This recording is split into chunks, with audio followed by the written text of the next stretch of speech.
Un référendum sur l'indépendance de la Nouvelle-Calédonie aura lieu le 12 décembre prochain, alors que la situation sanitaire est là aussi préoccupante sur place. Pour en parler, Philippe Dunoyer, qui est député UDI indépendant de la Nouvelle-Calédonie, est au micro de Marco Pommier. On vous retrouve salle des 4 colonnes.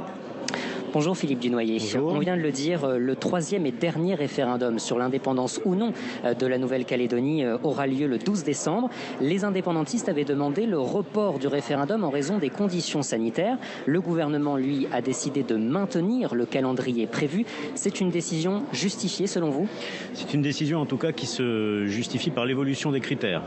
Les critères objectivables, d'abord le taux de vaccination qui a énormément progressé en Nouvelle-Calédonie. On est passé de 30% environ à un peu plus de 70%. Le taux d'incidence qui au pire de la crise était à 1200, 1250, qui aujourd'hui est à 99, donc a beaucoup baissé. Heureusement, le nombre de personnes en réanimation a aussi considérablement diminué. On est passé de 60 à moins d'une vingtaine et le nombre de décès, heureusement, s'est stabilisé. Donc les critères objectifs sur une situation sanitaire qui n'est pas encore totalement maîtrisée, mais qui n'endigue plus et qui n'embolise plus les services hospitaliers, est en place et permet l'organisation du référendum. Les indépendantistes, eux, veulent boycotter cette consultation. Ils ne veulent pas reconnaître le résultat de ce troisième référendum prévu dans le cadre de l'accord de Nouméa. Est-ce que cette période référendaire qui s'achève et qui devait apaiser les tensions politiques sur place n'est déjà pas un échec? Je ne peux pas vous dire que c'était la sortie rêvée. En tout cas, le troisième référendum rêvé. À l'idéal, on aurait bien aimé. J'aurais préféré que, comme en 2018 et en 2020, nous nous organisions tous pour faire une campagne.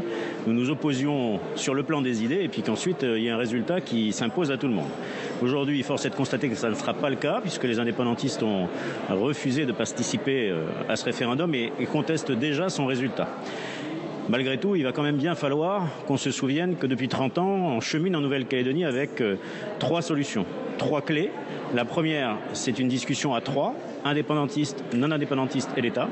La deuxième, c'est le dialogue soutenu, permanent, même s'il est difficile, entre l'ensemble de ces parties prenantes. Et la troisième, qui est la plus originale, c'est la recherche d'un consensus. C'est ce qui a permis d'aboutir en 1988 aux accords Matignon-Oudinot, en 1998 à l'accord de Nouméa, et qui, selon moi, doit être trouvé, même si le chemin paraît plus escarpé aujourd'hui, pour sortir peut-être en juin 2023 de l'accord de Nouméa. Les partisans du maintien de la Nouvelle-Calédonie dans la République française disent craindre parfois qu'en cas d'indépendance, la Nouvelle-Calédonie deviendrait une colonie chinoise. Pourquoi les Chinois porteraient-ils un intérêt certain pour la Nouvelle-Calédonie? D'abord parce qu'ils en ont déjà montré un. L'ambassadeur de Chine en France s'est rendu lui-même avec une dizaine de personnes en Nouvelle-Calédonie il y a quelques années. Ce n'est pas un voyage totalement anodin. Ensuite parce que la Chine a montré dans la région du Pacifique Nord vers le Pacifique Sud sa volonté d'installation, d'expansionnisme diront certains. Et ensuite parce qu'on le sait au plan militaire et au plan stratégique, la Nouvelle-Calédonie représente d'abord une ressource et une richesse, le nickel, et un positionnement géostratégique qui intéresse les puissances mondiales. Ce qui nous fait d'ailleurs dire et souhaiter que la France reste et maintienne l'équilibre dans cette zone par sa présence en Polynésie, à Wallis et Futuna et en Nouvelle-Calédonie. Merci Philippe Dunoyer pour ces précisions. Merci à vous.